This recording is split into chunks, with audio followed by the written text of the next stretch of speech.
This happened to me 4 years ago. It's by far the most extreme and life-threatening situation I've been in. The eyewitness account you are about to read is 100% true and is mine. For some understanding, this happened in the United States. It was the summer of 2012.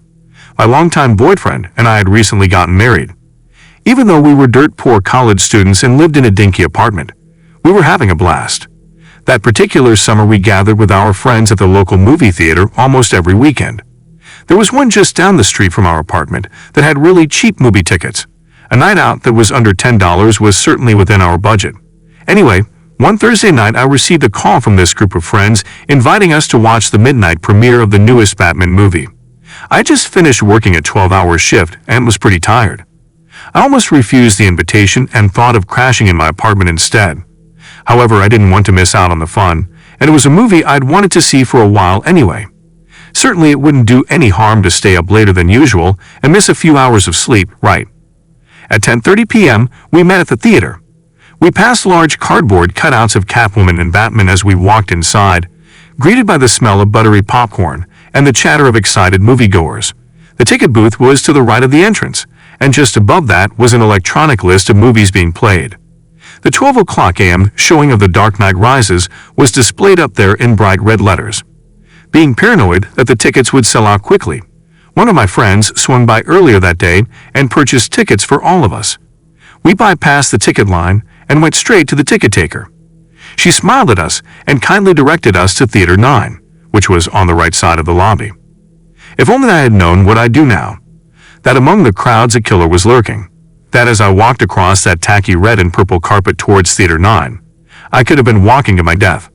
I think about it often now, what I would have done had I known.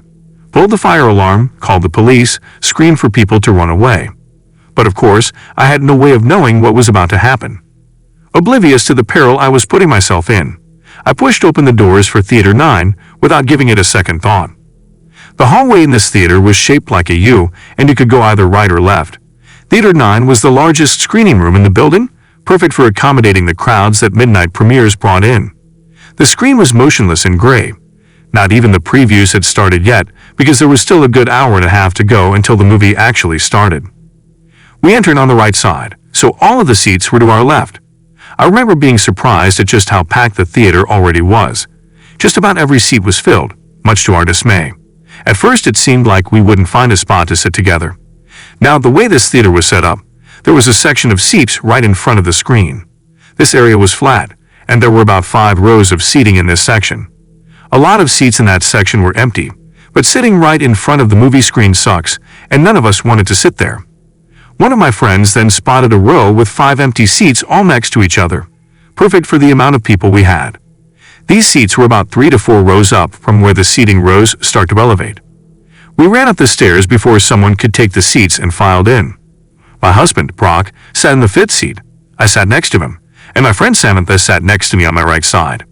Her boyfriend, Tommy, sat next to her, and another friend named Leo sat in the aisle seat. We spent the next several minutes casually chatting, joking around and laughing. After a while, my 3 friends went to the lobby to buy drinks and that addicting movie theater popcorn. While they were gone, Brock and I passed the time by people watching. The theater was bright, since the lights weren't dimmed yet, and I could see everyone clearly. There were a lot of people dressed in Batman t-shirts and hoodies. One person even had a mask and one of those shirts with an attached cape. There were a lot of kids in attendance as well, which wasn't surprising because, even though it was a Thursday night, it was summer vacation, so that meant no school the next day. Of all the people I saw, the person I will never forget was the little girl sitting in our same row a few chairs away. She was really cute, blonde with blue eyes, and passed us several times on her way to the lobby, each time coming back with various snacks and popcorn. Overall, people seemed very excited to see the movie, and the room was filled with energy and laughter. We spent the next several minutes casually chatting, joking around and laughing. After a while, my 3 friends went to the lobby to buy drinks and that addicting movie theater popcorn. While they were gone, Brock and I passed the time by people watching. The theater was bright, since the lights weren't dimmed yet, and I could see everyone clearly. There were a lot of people dressed in Batman t-shirts and hoodies. One person even had a mask and one of those shirts with an attached cape. There were a lot of kids in attendance as well, which wasn't surprising because, even though it was a Thursday night, It was summer vacation, so that meant no school the next day. Of all the people I saw, the person I will never forget was the little girl sitting in our same row a few chairs away. She was really cute, blonde with blue eyes, and passed us several times on her way to the lobby, each time coming back with various snacks and popcorn. Overall, people seemed very excited to see the movie, and the room was filled with energy and laughter. After what seemed like an eternity of waiting, the lights started to dim, and the previews began. Just like every movie I've seen before, a quick animation flashed across the screen reminding us to get refreshments from the lobby. We were already devouring that popcorn like ravenous animals, to silence our cell phones, and to make sure we know where the emergency exits are. The animation had this ugly CGI cat in a tuxedo that was sitting in a movie theater. I casually glanced at the bright green emergency exit signs that were on the left and right sides of the movie screen. I didn't think much of the reminder, like usual. After that, I only remember one preview for The Man of Steel. The others I'm not sure what they were about. When the movie started, the theater erupted into cheering and clapping. The title of the movie, The Dark Knight Rises, exploded onto the screen. This was followed by the scene where Bane is hijacking a plane. I thought this scene was pretty cool, and it caught my interest right away. Only when the movie started to get a little less interesting did I remember just how tired I was. I decided I would close my eyes at the more boring parts to get a little bit of rest. I had been awake for 20 hours at that point, so I was rightfully sleepy. My eyes were closed for most of the duration of Batman and Catwoman's encounter. I don't really remember what was going on in that part of the movie. Perhaps some of you have seen it and know what I'm talking about. Anyway, when I opened my eyes again, Bruce Wayne was on his computer digging up information on Catwoman. This is the last scene I saw. I never got to watch the rest of the movie. All of a sudden, a loud bang erupted from the left side of the theater. I sort of screamed a little because it startled me. A strange smell started to fill the auditorium. It was like the smell of a firework, so I thought it was a cherry bomb or something similar. Had someone thrown fireworks into the crowd as a prank? Then down near the right side of the movie screen, the dark silhouette of a person caught my attention. They were just a black frame against the bright movie screen. A series of flashing lights was coming from this person. It was a weird moment where time literally slowed down and everything went strangely quiet.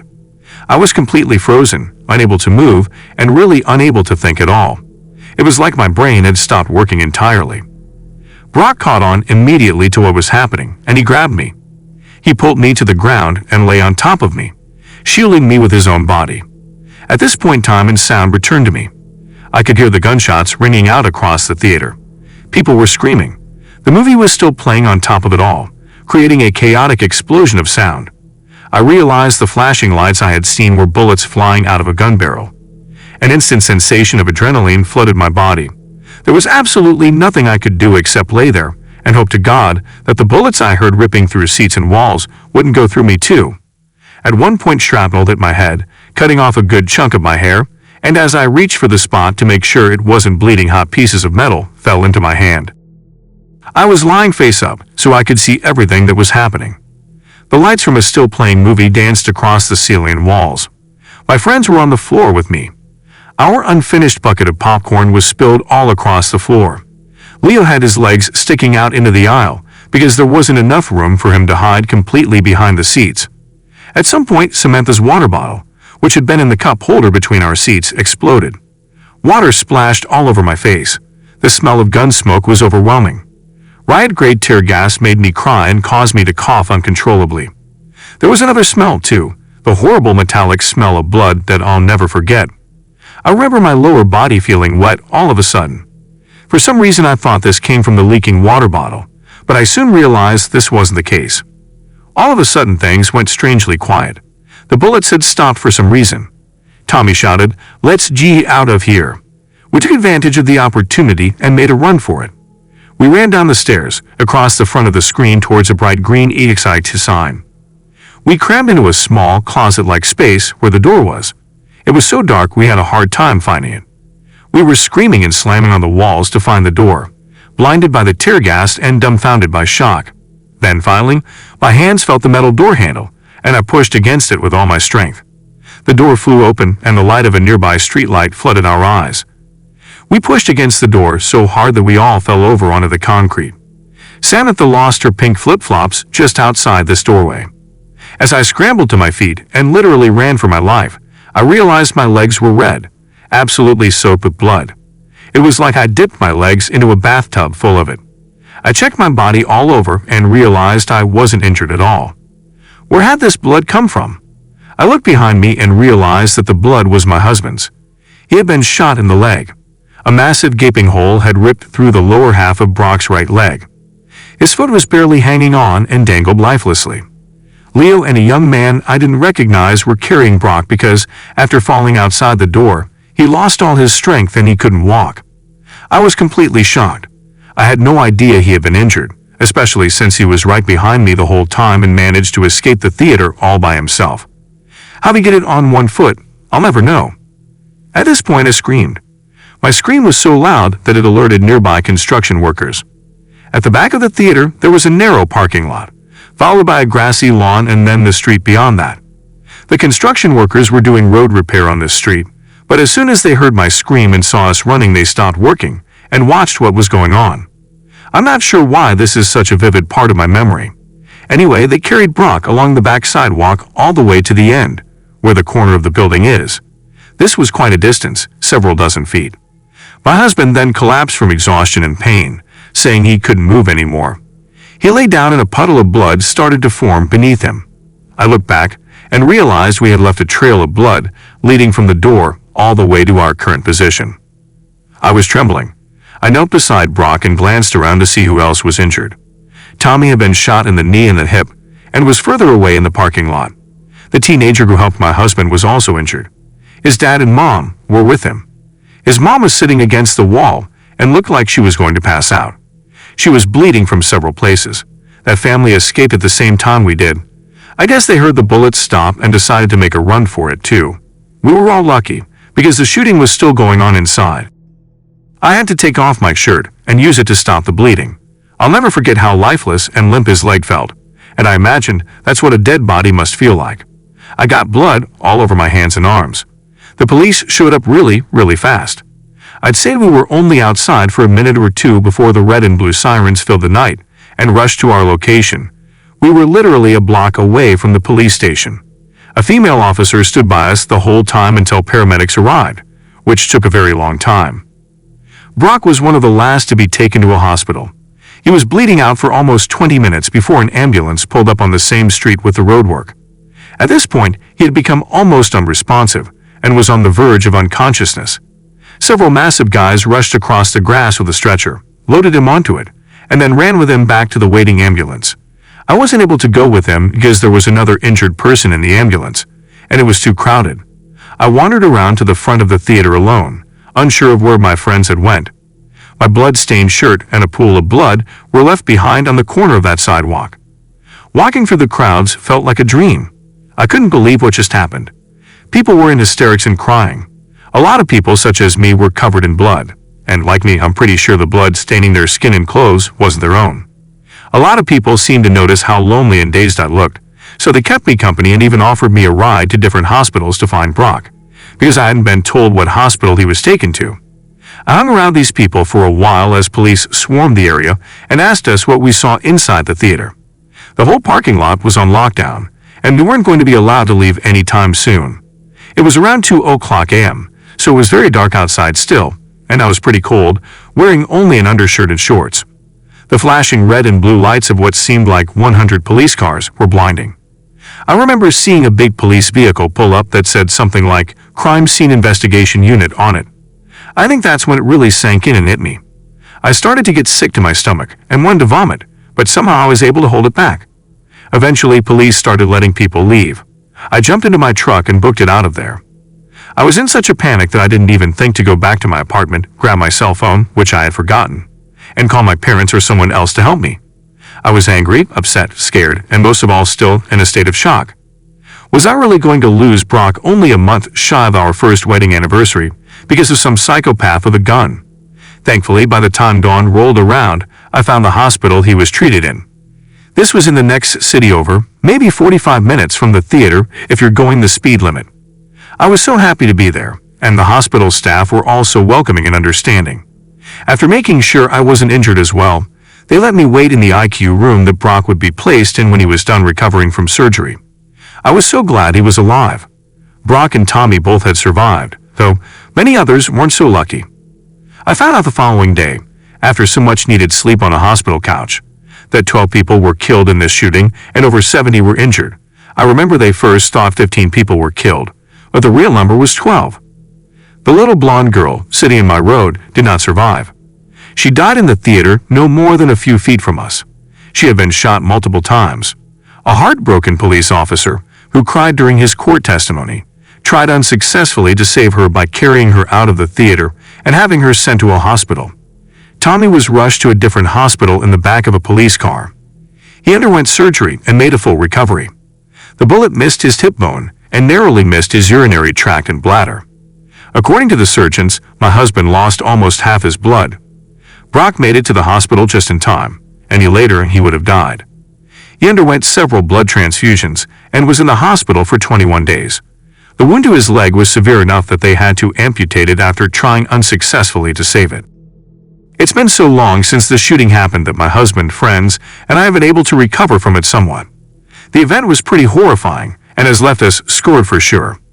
I wouldn't consider that part of the story to be creepy, though. No, the creepy part is the shooter himself. I later learned much about him from the murder trial that would follow in the coming years. Though my encounter with this man was very brief, he has affected my life greatly. Just to know that people like this exist is disturbing. He is certainly one twisted individual that I never want to see again. I learned everything from watching the televised trial that took place in early 2015. This guy was going to school for neuroscience or something in California. I guess he was a pretty smart guy. However, for some reason he had an obsession with killing people and had a stalker mentality. After dropping out of his university, he moved to my state and chose my local theater to commit a mass shooting. Before that, he was planning on hiding along remote hiking trails up in the mountains, jumping people, pulling them into the woods and killing them there, though he never went through with that idea. He stalked my theater for months and had this shooting all planned out for the night of July 20th. Though I never saw him before this, it's unnerving to think this guy could have been watching us every time we went to the theater, and would have never known it. We were completely unaware of what he had planned against us. This completely ruined my sense of security, because who knows what the stranger next to you is planning on doing to you. I came very close to the shooter, but I never actually saw his face in person until I was forced to testify in court. Of course, I saw his mug shots on television, but while in the theater I only saw him as a dark silhouette in the shadows, like a demonic figure rendered from the darkest and most sinister nightmare. He was even in the hallway that we passed upon running for the emergency exit. The only thing stopping him from killing us there and then was his jammed assault rifle. To commit this crime, he ordered a few thousand rounds of ammunition, riot gear and armor, tear gas, an assault rifle, and a shotgun. He took pictures of himself, which were shown in court, wearing all of this gear like some sick trophy, and holding up these weapons with a menacing smile. He dyed his hair orange and put in these creepy black contacts, while making devilish faces into his camera, something that made me sick just looking at. Before driving to the theater with all of this gear in his car, he booby-trapped his entire apartment and set it to explode if anyone opened the door. Then, once at the theater, he posed as a moviegoer and even bought a ticket for the movie. I think his ticket had Theater 8 on it, which was next door, but Theater 9 had more people in it, so we went into number 9 instead. He was in the few front rows. I must have passed him several times in the lobby while he was there. Maybe he had seen me too. At some point during the movie, he got up and went through the side exit, which didn't have an alarm for some reason. Kept it propped open with something. Then went to his car to put on all his armor and grabbed his weapons. Then he came back inside and started shooting. When we escaped the theater, we ran past his white car, which was parked right at the exit. We didn't even notice it. At some point he came outside, and he would have seen us there on the concrete. I don't know what stopped him from shooting people that were outside too, but he could have easily ended us there and then if he wanted to. I think the hardest part for me was facing this twisted individual in court. I'll never forget rising as they called my name, walking down the center row past my family, other survivors, and crowds of news-hungry media personnel. I sat right across from him, maybe only 10 feet away. While his orange hair was gone and he wasn't wearing black contacts, being so close to him was a creepy and uncomfortable experience. My encounters with this man are certainly ones I will never forget. I can now say that I've come face to face with a true deranged psychopath. He just had this blank stare in his eyes the whole time. If eyes truly are the windows to the soul, then his soul was filled with nothing but a cold indifference for those he had murdered and harmed. He wouldn't even look at me. Sitting across from him in court was the second time I had knowingly been in the same room with this man. A man who had tried to take my life, but thankfully failed. A man who would end up spending forever behind bars when, at the end of it all, he was sentenced to 3,318 years in prison for his crimes. This is to the man who tried to kill me, the man who has caused countless nightmares and fueled the fires of my paranoia, the man who hurt my friends and family, causing years of untold grief for my husband, because he will never walk the same again, the man who stole the innocence and joy from a 6-year-old child, who went into that theater alive and came out dead, to the man who carried out the worst mass shooting in Colorado history. Let's not meet again. Ever. I hope you rot in prison. Edits. Grammar and stuff. Also, I forgot to mention that Leo, Samantha, and I escaped without injury. A lot of people have asked, so I thought I'd mention that. Thanks for all the support. I never expected so many people to read my story. Also, thanks to all you anonymous gold givers. No, I will not be giving any more information about my identity for obvious reason. I have provided proof to the moderators, and I don't think it's necessary to share that info with everyone else. I do have photos of my husband's injury, though I will not likely post them here for his privacy and for the graphic nature of the photo.